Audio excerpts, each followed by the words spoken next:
Good afternoon. A number of you have asked about my cooling setup on my 98 Suzuki Sidekick. I'm running a J23 motor out of a 2006 Suzuki Aerio.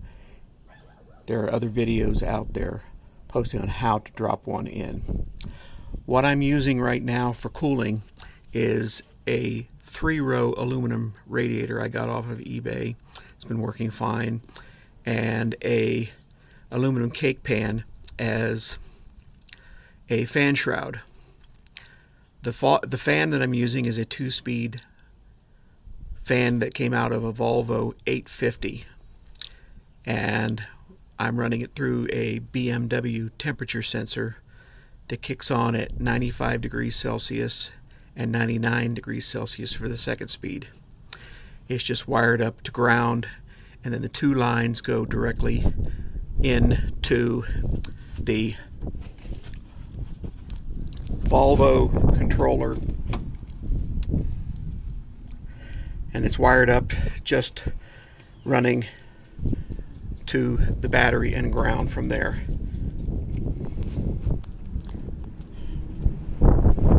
I've had problems with cooling on this Suzuki, and the problem has been keeping it cold enough at a stoplight.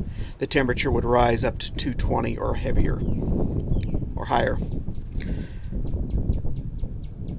I've gone through everything, replaced it with an OEM water pump from Suzuki and a Motorrad high flow thermostat.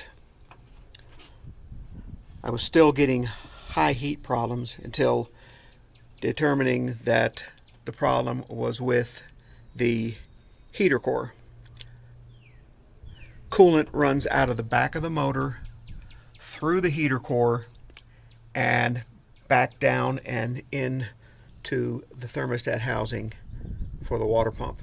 Because I was getting low flow in the heater core, it was impeding the flow and allowing the temperatures to rise. I've fought with this problem for about 2 years until I went ahead and just replaced the heater core. I've had it in for about 2 months now. It's springtime in Virginia right now. The temperature's gotten only up to about 75, but so far the temperature has been working flawlessly. The fan doesn't even come on until I sit at a light, and the temperature will raise up to the point where it'll kick on. And that's about it. Please comment if you have any additional questions. Thank you.